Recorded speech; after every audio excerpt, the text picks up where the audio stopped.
ओम नमो भगवते वासुदेवाय। भागवत पुराण नवम स्कंद चौथा अध्याय नाभाग और अम्बरीश की कथा। श्री सुखदेव जी कहते हैं, परीक्षित, मनुपुत्र नभग का पुत्र था नाभाग। जब वह दीर्घ काल तक ब्रह्मचर्य का पालन करके लौटा, तब बड़े भाइयों ने अपने से छोटे किंतु विद्वान भाई को हिस्से में केवल पिता को ही दिया। संपत्ति तो उन्होंने पहले ही आपस में बांट ली थी। उसने अपने भाइयों से पूछा, भाइयों, आप लोगों ने मुझे हिस्से में क्या दिया है? तब उन्होंने उत्तर दिया कि हम तुम्हारे हिस्से में पिताजी को ही तुम्हें देते हैं। उसने अपने पिता से जाकर कहा, पिताजी, मेरे बड़े भाइयों ने हिस्से में मेरे लिए आपको ही दिया है। पिता ने कहा, बेटा, तुम उनकी बात न मानो। देखो, ये बड़े बुद्धिमान अंगिरस गोत्र के ब्राह्मण इस समय एक बहुत बड़ा यज्ञ कर रहे हैं, परंतु मेरे विद्वान पुत्र, वे प्रत्येक छठे दिन अपने कर्म में भूल कर बैठते हैं। तुम उन महात्माओं के पास जाकर उन्हें विश्वदेव संबंधी 2 सूक्त बतला दो। जब वे स्वर्ग जाने लगेंगे, तब यज्ञ से बचा हुआ अपना सारा धन तुम्हें दे देंगे। इसलिए अब तुम उन्हीं के पास चले जाओ। उसने अपने पिता के आज्ञानुसार वैसा ही किया। उन आंगिरस गोत्री ब्राह्मणों ने भी यज्ञ का बचा हुआ धन उसे दे दिया और वे स्वर्ग में चले गए। जब नाभाग उस धन को लेने लगा, तब उत्तर दिशा से एक काले रंग का पुरुष आया। उसने कहा, इस यज्ञ भूमि में जो कुछ बचा हुआ है वह सब धन मेरा है। नाभाग ने कहा, ऋषियों ने यह धन मुझे दिया है, इसलिए मेरा है। इस पर उस पुरुष ने कहा, हमारे विवाद के विषय में तुम्हारे पिता से ही प्रश्न किया जाए। तब नाभाग ने जाकर पिता से पूछा। पिता ने कहा, एक बार दक्ष प्रजापति के यज्ञ में ऋषि लोग यह निश्चय कर चुके हैं कि यज्ञ भूमि में जो कुछ बचा रहता है वह सब रुद्रदेव का हिस्सा है, इसलिए वह धन तो महादेव जी को ही मिलना चाहिए। नाभाग ने जाकर उस काले रंग के पुरुष रुद्र भगवान को प्रणाम किया और कहा, प्रभु, यज्ञ भूमि की सभी वस्तुएं आपकी है। मेरे पिता ने ऐसा ही कहा है। भगवान, मुझसे अपराध हुआ है, मैं सिर झुकाकर आपसे क्षमा मांगता हूँ। तब भगवान रुद्र ने कहा, तुम्हारे पिता ने धर्म के अनुकूल निर्णय दिया है और तुमने भी मुझसे सत्य ही कहा है। तुम वेदों का अर्थ तो पहले से ही जानते हो। अब मैं तुम्हें सनातन ब्रह्म तत्व का ज्ञान देता हूँ। यहाँ यज्ञ में बचा हुआ मेरा जो अंश है, यह धन भी मैं तुम्हें दे रहा हूँ, तुम इसे स्वीकार करो। इतना कहकर शत्रु प्रेमी भगवान रुद्र अंतर्धान हो गए। जो मनुष्य प्रातः और सायंकाल एकाग्र चित्त से इस आख्यान का स्मरण करता है, वह प्रतिभाशाली एवं विदग्ध तो होता ही है, साथ ही अपने स्वरूप को भी जान लेता है। नाभाग के पुत्र हुए अम्बरीश, वे भगवान के बड़े प्रेमी एवं उदार धर्मात्मा थे। जो ब्रह्मशाप कभी कहीं रोका नहीं जा सका, वह भी अम्बरीश का स्पर्श न कर सका। राजा परीक्षित ने पूछा, भगवन, मैं परम ज्ञानी राज ऋषि अम्बरीश का चरित्र सुनना चाहता हूँ। ब्राह्मण ने क्रोधित होकर उन्हें ऐसा दंड दिया जो किसी प्रकार टाला नहीं जा सकता, परंतु वह भी उनका कुछ न बिगाड़ सका। श्री सुखदेव जी ने कहा, परीक्षित, अम्बरीश बड़े भाग्यवान थे। पृथ्वी के सातों दीप, अचल संपत्ति और अतुलनीय ऐश्वर्य उनको प्राप्त था। यद्यपि ये सब साधारण मनुष्यों के लिए अत्यंत दुर्लभ वस्तुएं हैं, फिर भी वे इन्हें स्वप्न तुल्य समझते थे, क्योंकि वे जानते थे कि जिस धन वैभव के लोभ में पड़कर मनुष्य घोर नरक में जाता है, वह केवल 4 दिन की चांदनी है, उसका दीपक तो बुझा बुझाया है। भगवान श्री कृष्ण में और उनके प्रेमी साधुओं में उनका परम प्रेम था। उस प्रेम के प्राप्त हो जाने पर तो यह सारा विश्व और इसकी समस्त संपत्तियां मिट्टी के ढेले के समान जान पड़ती है। उन्होंने अपने मन को श्री कृष्ण चंद्र के चरणारविंद युगल में, वाणी को भगवत गुना नुर्वर्णन में, हाथों को श्री हरि मंदिर के मार्जन सेवन में और अपने कानों को भगवान अच्युत की मंगलमयी कथा के श्रवण में लगा रखा था। उन्होंने अपने नेत्र मुकुंद मूर्ति एवं मंदिरों के दर्शनों में, अंग संग भगवत भक्तों के शरीर स्पर्श में, नासिका का उनके चरण कमलों में चढ़ी श्रीमती तुलसी के दिव्य गंध में और रसना जिह्वा को भगवान के प्रति अर्पित नैवेद्य प्रसाद में संलग्न कर दिया था। अम्बरीश के पैर भगवान के क्षेत्र आदि की पैदल यात्रा करने में ही लगे रहते और वे सिर से भगवान श्री कृष्ण के चरण कमलों की वंदना किया करते। राजा अम्बरीश ने माला, चंदन आदि भोग सामग्री को भगवान सेवा में अर्पित कर दिया था, भोगने की इच्छा से नहीं, बल्कि इसलिए कि इससे वह भगवत प्रेम प्राप्त हो। जो पवित्र कीर्ति भगवान के निज जनों में ही निवास करता है। इस प्रकार उन्होंने अपने सारे कर्म यज्ञ पुरुष इंद्रियातोत भगवान के प्रति उन्हें सर्वात्मा एवं सर्वस्वरूप समझकर अर्पित कर दिए थे और भगवत भक्त ब्राह्मणों की आज्ञा के अनुसार वे इस पृथ्वी का शासन करते थे। उन्होंने धन्व नाम के निर्जल देश में सरस्वती नदी के प्रवाह के सामने वशिष्ठ, असित, गौतम आदि भिन्न भिन्न आचार्यों द्वारा महान ऐश्वर्य के कारण सर्वांग परिपूर्ण एवं बड़ी बड़ी दक्षिणा वाले अनेकों अश्वमेघ यज्ञ करके यज्ञाधिपति भगवान की आराधना की थी।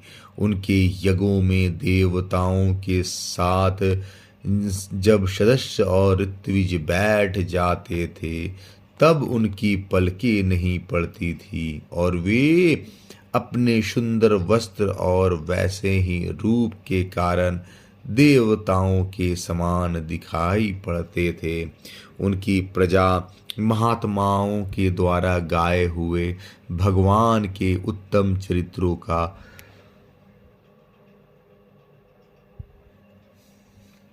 किसी समय बड़े प्रेम से श्रवण करती और किसी समय उनका गान करती। इस प्रकार उनके राज्य के मनुष्य देवताओं के अत्यंत प्यारे स्वर्ग की भी इच्छा नहीं करते। वे अपने हृदय में अनंत प्रेम का दान करने वाले श्री हरि का नित्य निरंतर दर्शन करते रहते थे। इसलिए उन लोगों को वह भोग सामग्री भी हर्षित नहीं कर पाती थी, जो बड़े बड़े सिद्धों को भी दुर्लभ है। वे वस्तुएं उनके आत्मानंद के सामने अत्यंत तुच्छ और तिरस्कृत थी। राजा अम्बरीश इस प्रकार तपस्या से युक्त भक्ति योग और प्रजापालन रूप स्वधर्म के द्वारा भगवान को प्रसन्न करने लगे, और धीरे धीरे उन्होंने सब प्रकार की आसक्तियों का परित्याग कर दिया। घर, स्त्री, पुत्र, भाई, बंधु, बड़े बड़े हाथी, रथ, घोड़े एवं पैदलों की चतुरंगिनी सेना, अक्षय रत्न, आभूषण और आयुध आदि समस्त वस्तुओं तथा कभी समाप्त न होने वाले कोशों के संबंध में उनका ऐसा दृढ़ निश्चय था कि वे सब के सब असत्य हैं।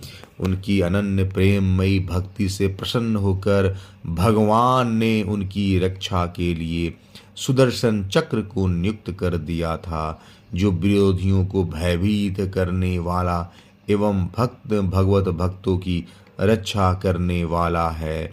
राजा अम्बरीश की पत्नी भी उन्हीं के समान धर्मशील, संसार से विरक्त एवं भक्ति परायण थी। एक बार उन्होंने अपनी पत्नी के साथ भगवान श्री कृष्ण की आराधना करने के लिए 1 वर्ष तक द्वादशी प्रधान एकादशी व्रत करने का नियम ग्रहण किया। व्रत की समाप्ति होने पर कार्तिक महीने में उन्होंने 3 रात का उपवास किया और एक दिन यमुना जी में स्नान करके मधुवन में भगवान श्री कृष्ण की पूजा की। उन्होंने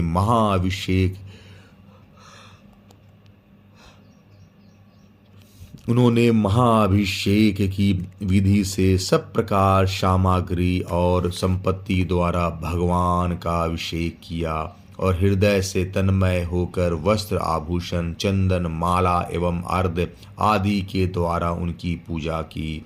यद्यपि महाभाग्यवान ब्राह्मणों को इस पूजा की कोई आवश्यकता नहीं थी, स्वयं ही उनकी सारी कामनाएं पूर्ण हो चुकी थी, वे सिद्ध थे, तथापि राजा अम्बरीश ने भक्ति भाव से उनका पूजन किया। तत्पश्चात पहले ब्राह्मणों को स्वादिष्ट और अत्यंत गुणकारी भोजन कराकर उन लोगों के घर 60 करोड़ गायें सुसज्जित करके भेज दी। उन गायों के सिंग स्वर्णों से और खुर चांदी से मढ़े हुए थे। सुंदर सुंदर वस्त्र उन्हें उड़ा दिए गए थे। वे गायें बड़े सुशील, छोटी अवस्था की, देखने में सुंदर, बछड़े वाली और खूब दूध देने वाली थी। उनके साथ दुहने की उपयुक्त सामग्री भी उन्होंने भेजवा दी थी। जब ब्राह्मणों को सब कुछ मिल चुका, तब राजा ने उन लोगों को से आज्ञा लेकर व्रत का पारण करने की तैयारी की। उसी समय शाप और वरदान देने में समर्थ स्वयं दुर्वासा जी भी उनके यहाँ अतिथि के रूप में पधारे। राजा अम्बरीश उन्हें देखते ही उठकर खड़े हो गए, आसन देकर बैठाया और विविध सामग्रियों से अतिथि के रूप में आए हुए दुर्वासा जी की पूजा की। उनके चरणों में प्रणाम करके अम्बरीश ने भोजन के लिए प्रार्थना की। दुर्वासा जी ने अम्बरीश की प्रार्थना स्वीकार कर ली। इसके बाद आवश्यक कर्मों से निवृत्त होने के लिए वे नदी तट पर चले गए। वे ब्रह्म का ध्यान करते हुए यमुना के पवित्र जल में स्नान करने लगे। इधर द्वादशी केवल घड़ी भर शेष रह गई थी। धर्मज्ञ अम्बरीश ने धर्म संकट में पड़कर ब्राह्मणों के साथ परामर्श किया। उन्होंने कहा, ब्राह्मण देवताओं, ब्राह्मण को बिना भोजन कराए स्वयं खा लेना और द्वादशी रहते पारण न करना दोनों ही दोष है। इसलिए इस समय जैसा करने से मेरी भलाई और मुझे पाप न लगे, ऐसा काम करना चाहिए। तब ब्राह्मणों के साथ विचार करके उन्होंने कहा, ब्राह्मणों, श्रुतियों में ऐसा कहा गया है कि जल पी लेना भोजन करना भी है और नहीं करना भी है। इसलिए शुद्ध का ऐसा निश्चय करके मन ही मन भगवान, इसलिए समय केवल जल से पारण किए लेता हूँ। ऐसा निश्चय करके मन ही मन भगवान का चिंतन करते हुए राजऋषि अम्बरीश ने जल पी लिया और परीक्षित वे केवल दुर्वासा जी के आने की वाट देखने लगे। दुर्वासा जी आवश्यक कर्मों से निवृत्त होकर यमुना तट से लौट आए। जब राजा ने आगे बढ़कर उनका अभिनंदन किया तब उन्होंने अनुमान से ही समझ लिया कि राजा ने पारण कर लिया। उस समय दुर्वासा जी बहुत भूखे थे, इसलिए यह जानकर कि राजा ने पारण कर लिया है वे क्रोध से थर थर कांपने लगे। भौएं के चढ़ जाने से उनका मुंह विकट हो गया। उन्होंने हाथ जोड़कर खड़े अम्बरीश से डांट कर कहा, अहो देखो तो सही, यह कितना क्रूर है, यह धन के मद में मतवाला हो रहा है। भगवान की भक्ति तो इसे छू तक नहीं गई है और यह अपने को बड़ा समर्थ मानता है। आज इसने धर्म का उल्लंघन करके बड़ा अन्याय किया है। देखो मैं इसका अतिथि होकर आया हूँ। इसने अतिथि सत्कार करने के लिए मुझे निमंत्रण भी दिया है, किंतु फिर भी मुझे खिलाए बिना ही खा लिया है। अच्छा देख, तुझे अभी इसका फल चखाता हूँ। यूं कहते कहते वे क्रोध से जल उठे। उन्होंने अपनी एक जटा उखाड़ी और उससे अम्बरीश को मार डालने के लिए एक कृत्या उत्पन्न की। वह प्रलय काल की आग के समान धक रही थी। वह आग के समान जलती हुई हाथ में तलवार लेकर राजा अम्बरीश पर टूट पड़ी। उस समय उसके पैरों की धमक से पृथ्वी कांप रही थी, परंतु राजा अम्बरीश ने उसे देखकर उससे तनिक भी विचलित नहीं हुए। वे एक पग भी न हटे, ज्यों के त्यों खड़े रहे। परम पुरुष परमात्मा ने अपने सेवक की रक्षा के लिए पहले ही सुदर्शन चक्र को नियुक्त कर रखा था। जैसे आग क्रोध से घुर्राते हुए सांप को भस्म कर देती है, वैसे ही चक्र ने दुर्वासा जी की कृत्या को जलाकर राख का ढेर कर दिया। जब दुर्वासा जी ने देखा कि मेरी बनाई हुई कृत्या तो जल रही है और चक्र मेरी ओर आ रहा है, तब वे भयभीत हो अपने प्राण बचाने के लिए जी छोड़कर एकाएक भाग निकले। जैसे ऊंची ऊंची लपटों वाला दावानल सांप के पीछे दौड़ता है, वैसे ही भगवान का चक्र उनके पीछे पीछे दौड़ने लगा।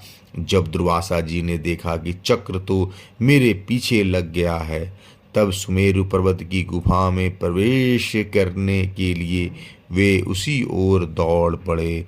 दुर्वासा जी दिशा, आकाश, पृथ्वी, अतल वितल आदि नीचे के लोक, समुद्र, लोकपाल और उनके द्वारा सुरक्षित लोक एवं स्वर्ग तक में गए, परंतु जहाँ जहाँ वे गए वहीं वहीं उन्होंने असह तेज वाले सुदर्शन चक्र को अपने पीछे लगा देखा। जब उन्हें कहीं भी कोई रक्षक न मिला तब वे और भी डर गए। अपने लिए त्राण ढूंढते हुए वे देव शिरोमणि ब्रह्मा जी के पास गए और बोले, ब्रह्मा जी आप स्वयंभू हैं, भगवान के इस तेजोमय चक्र से मेरी रक्षा कीजिए। ब्रह्मा जी ने कहा, जब मेरी 2 प्रार्ध की आयु समाप्त होगी और काल स्वरूप भगवान अपनी यह सृष्टि लीला समेटने लगेंगे और इस जगत को जलाना चाहेंगे, उस समय उनके भ्रू भृंग मात्र से यह सारा संसार और मेरा यह लोक भी लीन हो जाएगा। शंकर जी, दक्ष, भृगु आदि प्रजापति, भूतेश्वर, देवेश्वर आदि सब जिनके बनाए नियमों से में बंधे हैं तथा जिनकी आज्ञा सिरोधार करके हम लोग संसार का हित करते हैं। उनके भक्त के द्रोही को बचाने के लिए, उनके भक्त के द्रोही को बचाने के लिए हम समर्थ नहीं हैं। जब ब्रह्मा जी ने इस प्रकार दुर्वासा को निराश कर दिया, तब भगवान के चक्र से संतप्त होकर वे कैलाशवासी भगवान शंकर की शरण में गए। श्री महादेव जी ने कहा, दुर्वासा जी, जिन अनंत परमेश्वर में ब्रह्मा जैसे जीव और उनके उपाधि भूत कोश इस ब्रह्मांड के समान ही अनेकों ब्रह्मांड समय पर पैदा होते हैं और समय आने पर फिर उनका पता भी नहीं चलता, जिनमें हमारे जैसे हजारों चक्कर काटते रहते हैं, उन प्रभु के संबंध में हम कुछ भी करने की सामर्थ्य नहीं रखते। मैं, सनत कुमार, नारद, भगवान ब्रह्मा, कपिल देव, उपांतरम, देवल, धर्म, आसुरी एवं तथा मरीचि आदि दूसरे सर्वज्ञ सिद्धेश्वर, ये हम सभी भगवान की माया को नहीं जान सकते, क्योंकि हम उसी माया के घेरे में हैं। यह चक्र उन विश्वेश्वर का शस्त्र है, यह हम लोग के लिए असह्य है।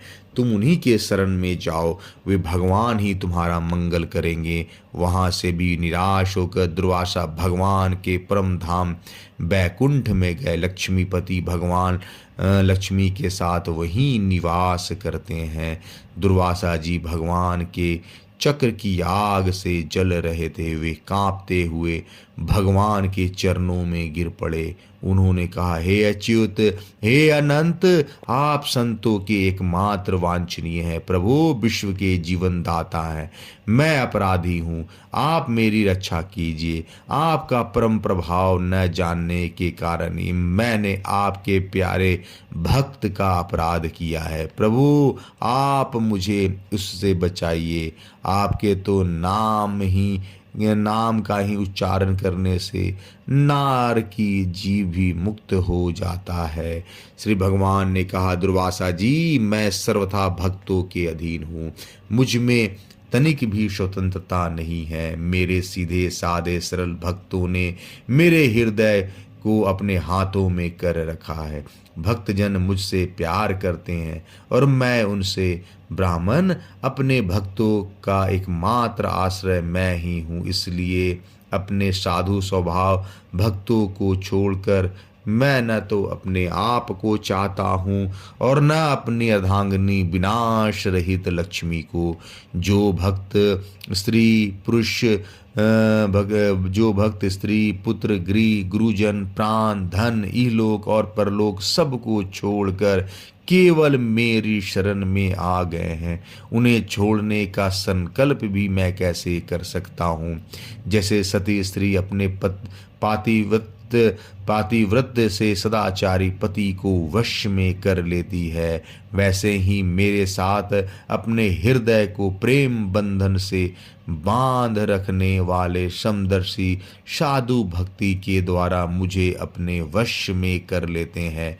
मेरे अनन्य प्रेमी भक्त सेवा से ही अपने को परिपूर्ण कृत मानते हैं। मेरी सेवा के फलस्वरूप जब उन्हें शालोक्य शारूप आदि मुक्तियाँ प्राप्त होती हैं, तब वे उन्हें भी स्वीकार करना नहीं चाहते। फिर समय के फेर से नष्ट हो जाने वाले वस्तुओं की तो बात ही क्या है। दुर्वासा जी, मैं आपसे और क्या कहूँ। मेरे प्रेमी भक्त तो मेरे हृदय हैं और उन प्रेमी भक्तों का हृदय स्वयं मैं हूँ। वे मेरे अतिरिक्त और कुछ नहीं जानते, तब मैं उनके अतिरिक्त और कुछ भी नहीं जानता। दुर्वासा जी सुनिए, मैं आपको एक उपाय बताता हूँ जिसका अनिष्ट करने से आपको इस विपत्ति में पड़ना पड़ा है। आप उसी के पास जाइए। निरपराध साधुओं की अनिष्ट की चेष्टा से अनिष्ट करने वाले का ही अमंगल होता है। इसमें संदेह नहीं है कि ब्राह्मणों के लिए तपस्या और विद्या परम कल्याण के साधन है, परंतु यदि ब्राह्मण उद्दंड और अन्यायी हो जाए तो वे ही दोनों उल्टा फल देने लगते हैं। दुर्वासा जी, आपका कल्याण हो। आप नाभाग नंदन परम भाग्यशाली राजा अम्बरीश के पास जाइए और उनसे क्षमा मांगिए, तब आपको शांति मिलेगी। चौथा अध्याय समाप्त। जय श्री कृष्णा।